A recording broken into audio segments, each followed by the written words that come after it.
அனைவருக்கும் வணக்கம். இன்றைய நம்முடைய தலைப்பு ராவணனின் வீழ்ச்சி ஆணவத்தின் தோல்வியா தர்மத்தின் வெற்றியா? மாபெரும் வீரமும் ஆற்றலும் போர் திறமையும் செல்வமும் மிக்க ராவணனின் வீழ்ச்சி சூர்பனகை என்னும் புள்ளியிலிருந்து தொடங்குகின்றது. முன்பகை காரணமாக சூர்பனகை கூறும் வஞ்சக வார்த்தைகளில் மயங்கி அரசன் என்ற நிலையிலிருந்து இறங்கி அறநெறி தவறி மாற்றான் மனைவியாகிய ஸ்ரீராமரின் மனைவி சீதையின் மீது பொருந்தா காதல் கொள்கின்றான் ராவணன். இலங்கைக்கு கவர்ந்து செல்வதற்கு திட்டமிடுகின்றான். இந்த முயற்சியை தடுத்து அறிவுரை கூறுகிறார் மாமன் மாரீசன். அதையும் ஏற்பதில்லை. ராமரின் வில் துளைத்து மாரீசன் மாண்ட பொழுதாவது மனம் திருந்தி இருக்கலாம். அதுவும் இல்லை. ஆணவம் கொண்டு சீதையை கவர்ந்து அசோகவனத்திலே சிறை வைக்கின்றார். ராவணனின் இந்த செயலை தவறு என்று எடுத்து உரைக்கும் கும்பகர்ணனின் அறிவுரையையும் ஏற்பதில்லை. மேதாவிகளுக்கெல்லாம் மேதாவியாகிய நீதிமானாகிய விபீஷ்ணர் ராமரின் பலங்கள் என்னென்ன, ராவணனின் பலவீனங்கள் என்னென்ன என்று பட்டியலிட்டு அறிவுரை கூறுகிறார். அதையும் ஏற்பதில்லை. ஆணவம் கொண்ட நெஞ்சு தன் பிழை உணராது. அடுத்தவர் உரைக்கும் நல் சொற்களை ஏற்காது. அதுதான் ராவணனின் விஷயத்திலும் நடந்தது. தர்மத்தை கைவிட்ட தன் தமையனை கைவிட்டு ராமரின் திருவடிகளில் சரணடைகிறார் விபீஷ்ணர். இதன் பிறகு ஸ்ரீராமர் தன் படை பரிவாரங்களோடு இலங்கை வந்து அடைகிறார். அங்கதன் மூலம் தூது அனுப்புகிறார் ராவணனுக்கு. தேவியை விடுக, அன்றே செருகலம் புகுந்து நின் ஆவியை விடுக என்கிறார். அந்த தூதினையும் ஏற்பதில்லை ராவணன். விதி யாரை விட்டது? போர் தொடங்குகின்றது.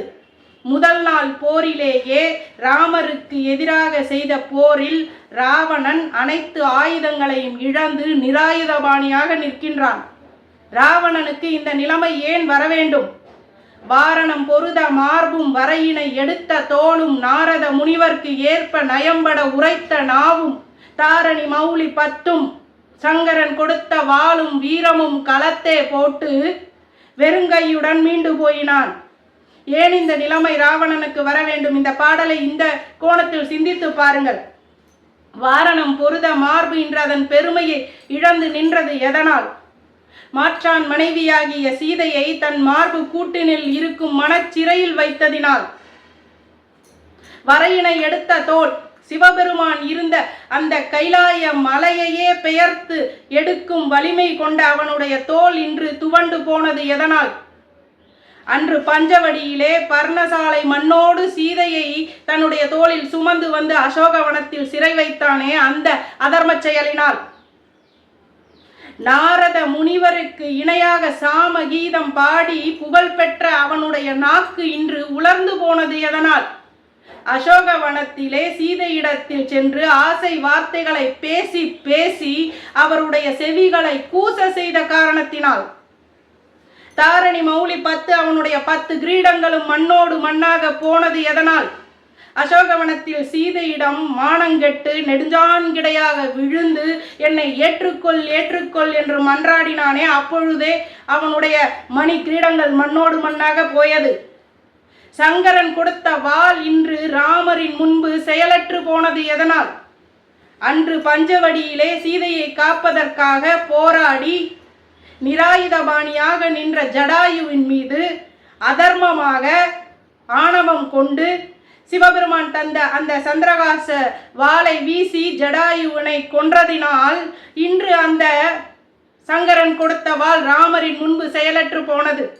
கொஞ்ச நஞ்சம் இருந்த வீரமும் ராமரின் வில்லாற்றலின் முன்பு தர்மத்தின் முன்பு செயலற்று போனது. எனவே வெறுங்கையுடன் போனான். ராமர் இன்று போய் நாளை வா என்று திருப்பி அனுப்புகிறார். தாத்தா மால்யவான் வந்து அறிவுரை சொல்கிறார். அதையும் கேட்பதில்லை. பிறவி குணம் பொங்கலிட்டால் போகுமா? போர் மீண்டும் தொடங்குகின்றது. போரிலே கும்பகர்ணன் இறக்கின்றான், அதிகாயன் இறக்கின்றார், இந்திரஜித் இறக்கின்றார். இறுதியில் தானே செல்கின்றான் ராவணன். ராவணனுக்கும் ராமருக்கும் போர் நடக்கின்றது. ராமர் தொடுக்கும் அந்த பிரம்மாஸ்திரம் ஆணவம் கொண்டு அதர்ம செயல்கள் புரிந்த அந்த ராவணனின் 10 தலைகளையும் 20 தோள்களையும் ஒரு இதயத்தையும் துளைத்து தரையிலே வீழ்த்துகின்றது. அங்கே தர்மம் வென்று நிற்கின்றது. எங்கே தர்மம் இருக்கின்றதோ அங்கே இறைவன் இருப்பார். அங்கே தர்மம் வெல்லும். அனைவருக்கும் நன்றி.